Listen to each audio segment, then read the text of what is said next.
Mama Khadija Bay, Masajono, Masajono, Masajono.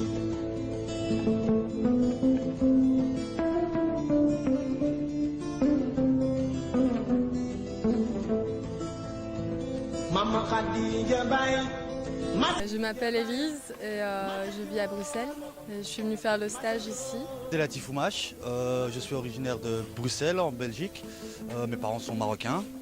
Je suis travailleur social à Bruxelles, je suis journaliste de formation et je me suis reconverti dans le social. Et là je suis à Bayac pour la construction Superado.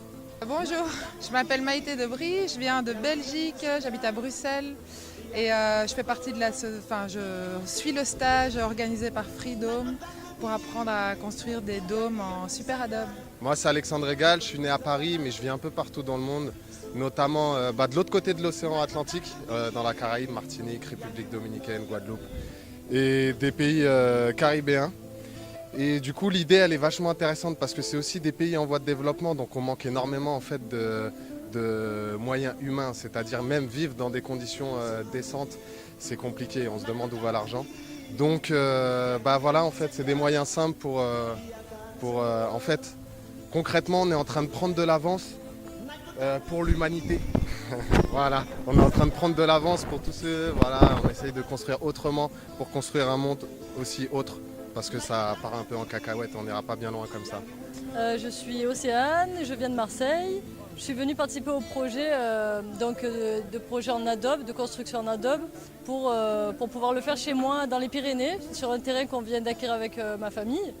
Et on voulait une technique de construction un peu écologique, qui respecte l'environnement, qui soit résistante à pas mal de choses, notamment à des fortes pluies, etc.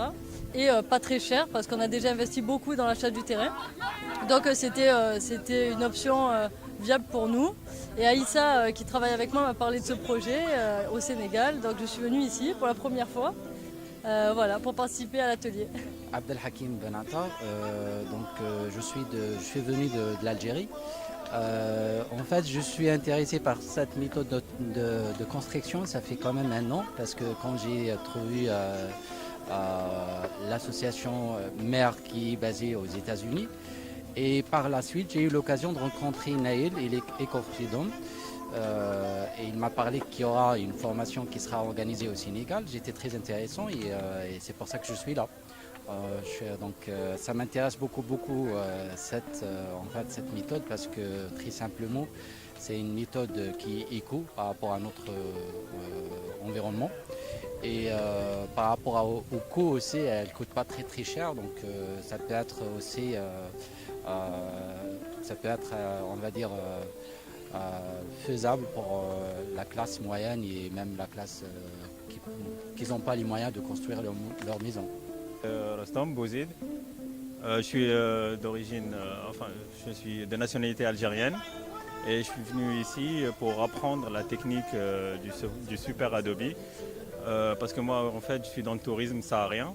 J'ai un site sur Timimoun, pour les gens qui connaissent Timimoun, en Algérie. Et je voulais intégrer cette technique-là, là-bas sur place, sur mon site touristique. Naïl Gougam, je suis un simple étudiant. J'ai commencé à apprendre à construire en Super Adobe lors de notre voyage en 2013 à Calers, où nous avons rencontré un élève de Nader Khalili. Le projet de Nader Khalili, ou sa vision, sa quête, en réalité, est une quête qui nous importe beaucoup parce que c'est quelque chose qui nous permet d'avoir un espoir qu'on voit un peu réduit autour de nous. Et donc c'est pour ça qu'on a intégré ce projet. Et donc on a fini par se dire que outre-Atlantique, non seulement en Californie, et c'était aussi sa quête à lui, il a dit qu'il voulait que cette technique pénètre l'Afrique et qu'elle y ait un impact, parce que les gens en Afrique auraient peut-être un peu plus besoin de ça que dans d'autres contrées. Et donc c'est aujourd'hui spécialement pour ça qu'on est là. Et je voudrais aussi ajouter quelque chose, l'Afrique libre ou la mort. Mon nom est Aïssa, je suis de la famille Fall qui a ce terrain ici à Mbaya. Donc on a ce terrain familial de 6 hectares qui est peu utilisé. Et j'ai dans l'idée, il faut encore que je discute avec la famille, de faire un projet ici qui a déjà eu dans le passé. En fait, mon grand-père qui avait cette maison avait un projet d'agriculture très grand. Pardon, excusez-moi. Avait un projet d'agriculture. Et donc l'idée est de faire revivre ce champ tout en ayant un autre projet à côté de dôme écologique.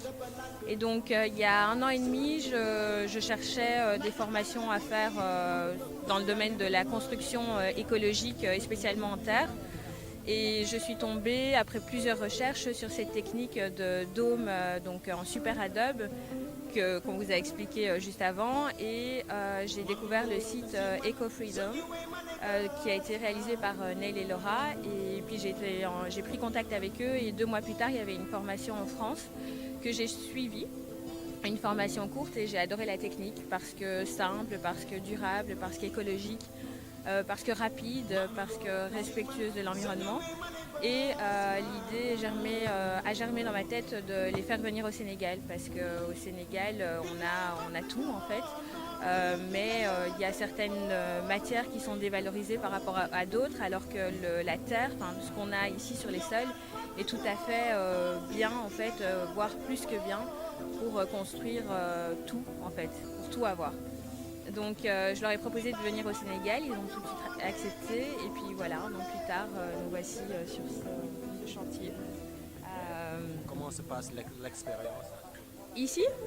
Alors c'est assez incroyable et tous les stages organisés par EcoFreedom sont assez incroyables parce que ça rassemble les gens sur un thème, l'habitat en fait, c'est un thème central, pouvoir se loger.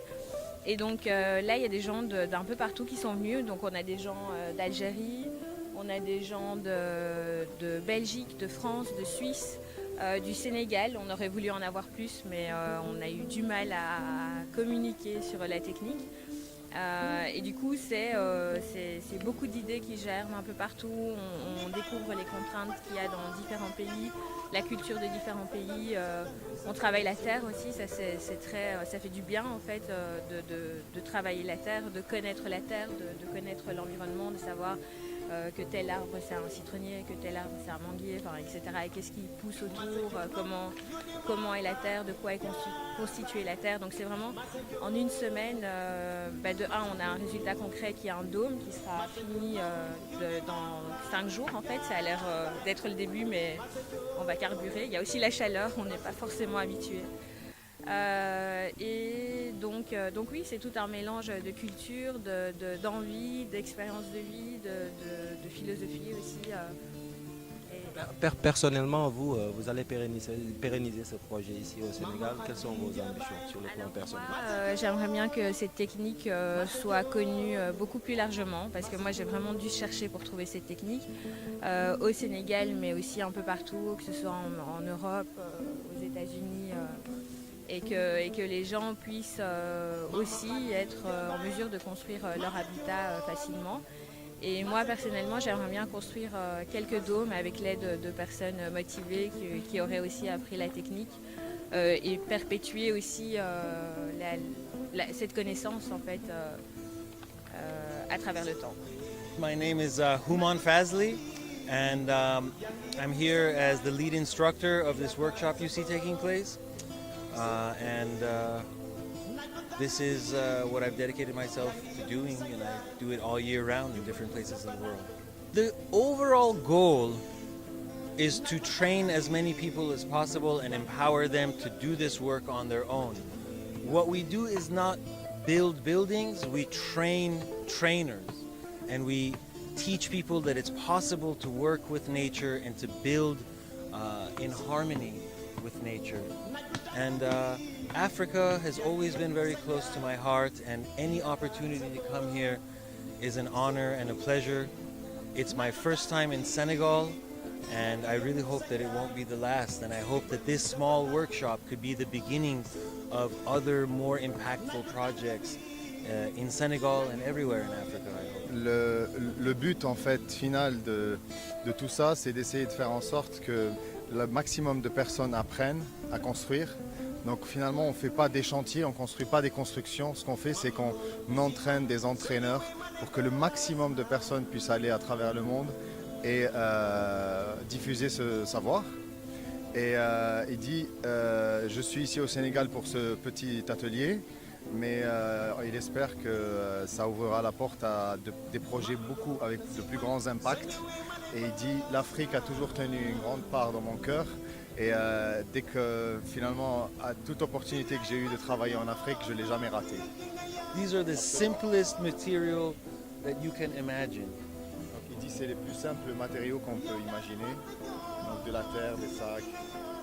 And actually, the inventor of this technology would always say that he's repurposed material for war, to be used for peace. Sandbags, barbed wire, bunkers, material of war, but now we're using it for peace. Donc, il dit, le fondateur ou le concepteur de cette technique a toujours mis l'accent sur le fait qu'il a utilisé les éléments de la guerre, le barbelé, les sacs de terre entassés que les militaires utilisent, pour finalement essayer d'atteindre une certaine paix en ayant finalement un abri. There are many advantages. The simple natural material is clean and healthy and sustainable. The building itself has a passive relationship with its environment, so it uses the sun and the wind on the site, and every site has some sun phenomena and some wind phenomena, and uses this to heat and cool the building and ventilate passively, and really empowers the people to believe that they can do something for themselves. If we came and provided some boxes to live in, that's a limited number of help. But if we teach people how to translate the earth below their feet to shelter above their head, no one can ever take that knowledge away from them. That's a one-way